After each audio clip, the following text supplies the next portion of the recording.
रवनीत बिट्टू, उनसे हम बात करते थे। रवनीत, आप जो है पीएम की नीतियों का विरोध करते थे, अब पीएम के पक्ष में रहेंगे? नहीं, मैंने तो सिर्फ किसान जो बिल आया था, मैं ही, आपको याद है पहला स्पीकर मैं ही था उस वक्त जब बोल रहा था पार्लियामेंट में, तो वो उन्होंने वापस लिया। और उस टाइम क्या था, जो अकाली दल सहयोग में मंत्री थे, उन्होंने गमरा कोई ऐसी चीज करके भी नहीं, हमारी जिम्मेवारी है, हम बिल्कुल आप बिल लेके आओ, तो उसके बाद वो बैकफुट पे हो गए। पर लेकिन अब हमारी इसी मुद्दों पे बातचीत, चाहे प्राइम मिनिस्टर साहब हों, चाहे एचएम साहब हो, जो लगातार मेरी उनसे, क्योंकि एक पारिवारिक संबंध है उनके साथ, तो बातचीत होती रही है। और पंजाब के लिए, किसानों के लिए भी, मजदूरों के लिए भी, इंडस्ट्री के लिए भी सबसे अच्छी अच्छी चीजें हैं पंजाब में लेके जाएंगे, ये आपको मैं विश्वास दिलाता हूं। और एमपी तो मुझे 3 बार लोगों ने बना ही दिया, तो एमपी बन के वहां पे ऑपोजिशन में बैठ के वो क्या फायदा।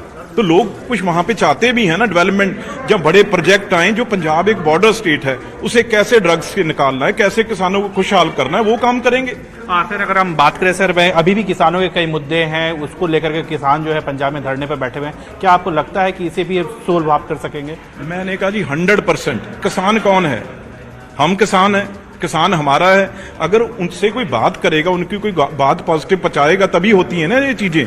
कुछ रिश्ते बनेंगे, संबंध हो, हमारे संबंध है इनके साथ, पार्टी से पहले भी संबंध थे, अब भी संबंध है। और लोग देखेंगे आगे, जब ये रिजल्ट आएगा जून 4 के बाद में, पंजाब के लिए सबसे बड़ा हिस्सा चीजों का हमें मिलेगा। मैं ये विश्वास, और मेरी बातचीत होके हमने एंट्री की है। सर, अगर हम बात करें सर, लीगेसी भी लेकिन आपकी बड़ी थी, आपके दादाजी थे, आपके परिवार के और भी सदस्य थे कांग्रेस में, अब आप जो है आप बीजेपी में आ गए। कांग्रेस, बिल्कुल, अभी प्रश्न पूछा था किसी ने, मैंने कहा जो सरदार बेअंत सिंह की करवानी है वो पंजाब के लिए है, पंजाब के लोगों के लिए है, हिंदू सिख मुस्लिम ईसाई सबके लिए है। किसी एक चीज के लिए थोड़ी पंजाब शांत हुआ, क्योंकि कांग्रेसी थोड़ी वहां पे मारे जा रहे थे, वहां तो सारे पंजाबी मारे जा रहे थे। जो अमन शांति आई है वो सारे पंजाब में आई है, इसलिए उस टाइम उनके साथ तो बीजेपी भी था, उनके साथ अकाली दल भी था, सीपीआई सीपीएम भी थे, बीएसपी भी थे, सब इकट्ठे होकर उन्होंने वो नॉर्मलसी की है।